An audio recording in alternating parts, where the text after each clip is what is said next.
नमस्कार, जय हिंद साथियों, आप सभी का पवार मैथ्स क्लासेस के ऑनलाइन यूट्यूब चैनल पर स्वागत है।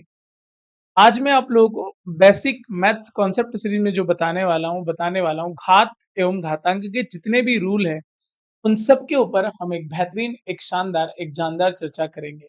मैं हर एक कॉन्सेप्ट को आपको बेहतरीन तरीके से समझाऊंगा, जिससे कि आगामी आपकी जो भी एग्जाम आने वाली है, उसमें आप इन सवालों को बेहतरीन तरीके से बना पाएँ। और सेशन की शुरुआत कर रहे हैं हम लोग, बहुत ध्यान से देखें। रोज सुबह 9 बजे आप लोगों के लिए एक लाइव सेशन आता है, एक रिकॉर्डेड सेशन आता है मात्र 8-9 मिनट का, जिससे कि आपकी कैलकुलेशन एकदम क्या होगी, बूस्ट होगी। जैसे पहले कॉन्सेप्ट को समझने की बात करना कि a की पावर m इंटू a की पावर n, यानी कि यहाँ पर आधार कैसे हैं, तो आप बोलेंगे सर आधार समान है। आधार समान होने पर घातें क्या होती है, जुड़ जाती है, यानी कि a की पावर क्या आ जाएगी, m प्लस n आ जाएगी। अब इसके ऊपर अगर एक सवाल आ जाता है कैसे, अगर वो बोल दे कि 5 की पावर 3 इंटू 5 की पावर 5 का मान क्या होगा, तो आप यहाँ देखिएगा, अगर मैं बात करूं बेस कैसा इक्वल टू, तो बेस ऐसा का ऐसे ही आ जाएगा, यानी कि 5। और पावर कैसी होती है, सम होती है, यानी कि 3 और 5 कैसा आ जाएगा, 8 आ जाएगा। तो इसका जो आंसर बनेगा वो कैसा बनेगा, तो वो बनेगा 5 की पावर 8। सिंपल क्या समझा आपने, तो आप बोलेंगे सर आधार समान होने पर घातें हमेशा जुड़ती है। अगले कॉन्सेप्ट अगर मैं जाता हूं, आप देखिएगा a की पावर m बटे a की पावर n बराबर में क्या है, a की पावर m माइनस n। यानी कि अगर बेस कैसे हैं, समान है, और पावर कैसी है, बटे में है, तो आप ऊपर जाके उसे क्या कर सकते हैं, माइनस कर सकते हैं। जैसे 7 की पावर 9 और नीचे भी कैसा है, 7 की पावर 2। यहाँ देखिएगा बेस कैसा है, इक्वल टू है, इसलिए पावर ऊपर जाके क्या हो जाएगी, माइनस, यानी कि 7 की पावर 9 माइनस कैसा आ जाएगा, 2। यानी आपका आंसर आ जाएगा 7 की पावर कैसा हो जाएगा, 7।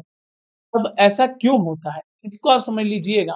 तो इसका बहुत बेसिक और शानदार कॉन्सेप्ट है कि जैसे आप देखो, 7 की पावर 9 का मतलब है कि आपको 7 को कितनी बार लिखना है, तो आप बोलेंगे सर 9 बार लिखना है। तो बताओ आप इसको 9 बार लिखेंगे तो आपको कितना टाइम लगेगा, बहुत टाइम लगेगा। तो आप बोलेंगे हाँ जी सर, बिल्कुल बहुत टाइम लगेगा। कितनी बार हुआ, 9 बार हो गया, नहीं हुआ? 1 2 3 4 5 6 7 8 और 9, नीचे कितनी बार है, तो आप बोलेंगे सर 2 बार है।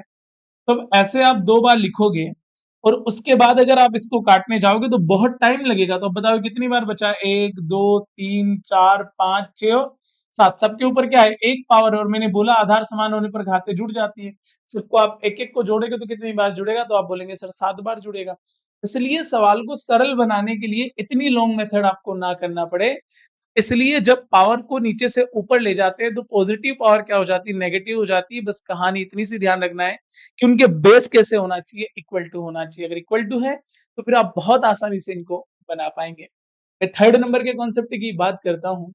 जैसे a की पावर m फिर ब्रैकेट और उसकी पावर कैसी है, n है, तो इनका आपस में क्या हो जाता है, गुना हो जाता है। जैसे कि अगर मैं देखा हूं कि a बेस a हो गया m इंटू n, जैसे यहां अगर मैं बात कर लूं तो ये क्या बनेगा, तो 4 इंटू 3, तो ये आंसर क्या आ जाएगा, तो आप बोलेंगे सर 3 की पावर कैसा आ जाएगा, 12 आ जाएगा। अब ध्यान रखना, अगर ये सवाल अलग तरीके से आ जाए, कैसा आ जाए, मैं समझाता हूं, ध्यान से बोर्ड पे देखें आप लोग। ऐसा आ जाता कि 3 की पावर 4 की पावर 3, है ना? इसमें और इसमें जमीन आसमान का अंतर है। ये कैसा है, ये ब्रैकेट में है, और ये क्या है, पावर के ऊपर कैसी है, पावर। जब पावर के ऊपर पावर आती है तो इसका सोल्यूशन ऐसे किया जाता है, सबसे पहले देखा जाता है 4 की पावर 3। अब 4 की पावर 3 का मतलब कैसा होता है, तो आप बोलेंगे सर 64 होता है, यानी कि इसका मतलब हो गया 64। ये आंसर आ जाएगा, 3 की पावर कैसा आ जाएगा, 64 आ जाएगा। मैथ्स को आसान करने का एक ही तरीका है, छोटे-छोटे कॉन्सेप्ट आपके बेहतर होना चाहिए। छोटे-छोटे कॉन्सेप्ट आपके बेहतर रहेंगे, आपकी कैलकुलेशन एकदम मस्त हो जाएगी। क्लियर है? तो इन दोनों में अंतर समझ में आया आपको? ब्रैकेट में इंटू होता है, और अगर पावर के ऊपर पावर रहती है तो पहले पावर का सॉल्यूशन करना होता है। चलो और आगे अगले कॉन्सेप्ट की बात करूँ। यहाँ देखिएगा, a की पावर माइनस की n, तो यहाँ बराबर में क्या आ जाएगा, इस माइनस की पावर को अगर आप नीचे ले जाओगे तो पावर अपनी प्रकृति क्या कर देगी, चेंज कर देगी। अगर पॉजिटिव है तो नेगेटिव हो जाएगी, और अगर नेगेटिव है तो कैसी हो जाएगी, पॉजिटिव हो जाएगी। जैसे 7 की पावर माइनस का 2, अगर इसको पॉजिटिव करना है तो बस आपको 1 के बटे में ले जाओ, आपका आंसर आ जाएगा 1/7 का स्क्वायर। और मैंने बोला है देखो, ऊपर जाएगा तो वापस क्या हो जाएगा, माइनस हो जाएगा। क्लियर है विजन? तो आप बोलेंगे हाँ जी सर। आगे अगर मैं बात करता हूँ, देखिएगा यहाँ पर ए की पावर माइनस की 1/8 तो वो क्या हो जाएगा, ये भी नेगेटिव है तो नीचे आगे क्या हो जाएगी, पॉजिटिव, यानी कि 1/8 की पावर 1 बाय कैसा आ जाएगा, 3 आ जाएगा।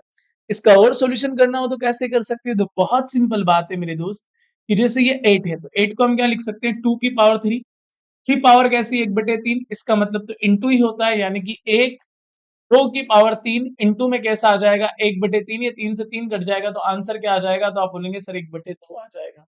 तो धीरे-धीरे आप इन चीज़ों को सीख सकते हैं, बेहतरीन तरीके से आप इनके जवाब दे सकते हैं। अगला कॉन्सेप्ट समझेंगे, a की पावर 0 बराबर 1।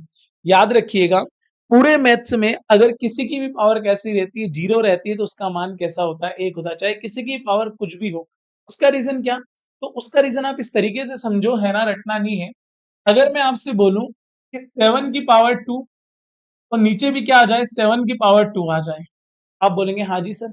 लेकिन अभी थोड़ी देर पहले आपने तो एक कॉन्सेप्ट पढ़ा है कि अगर बेस कैसे रहे, सेम रहे, तो पावर ऊपर जाके माइनस हो जाएगी। जैसे 7 की पावर क्या आ जाएगी, 2 माइनस 2, 2 माइनस 2 तो 7 की पावर कैसी आ जाएगी, 0 आ जाएगी।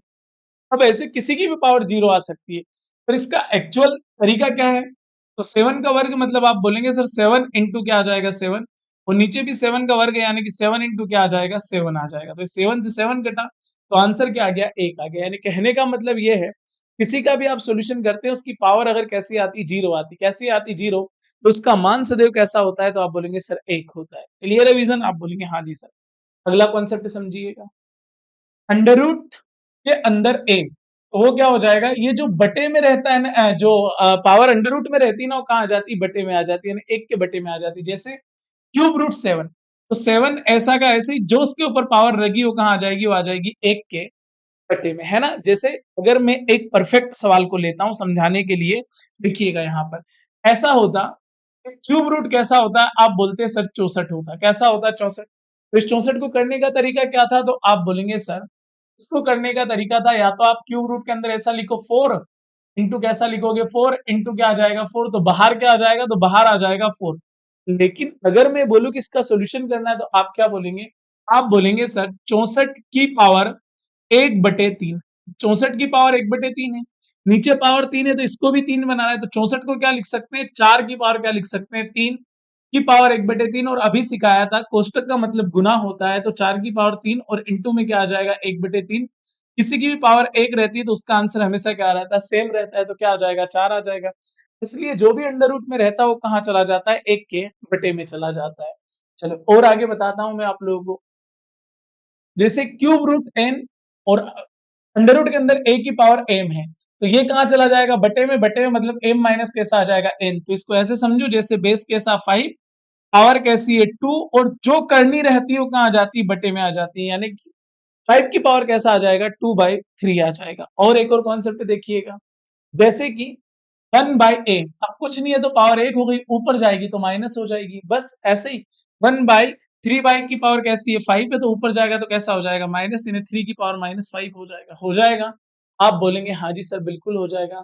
अगर घातांक और करनी के इतने कॉन्सेप्ट आपको पता है मेरे दोस्त, तो आप मान के चलिएगा कि आपका घातांक और करनी का कोई सा भी सवाल मुझे नहीं लगता है कि फिर गलत हो पाएगा, क्योंकि बेसिक जिसका कंप्लीट है उसको किसी भी प्रकार की कोई दिक्कत नहीं आएगी। साथियों, मुलाकात होगी अगले वीडियो में, तब तक के लिए सभी प्यारे साथियों को जय हिंद, जय भारत।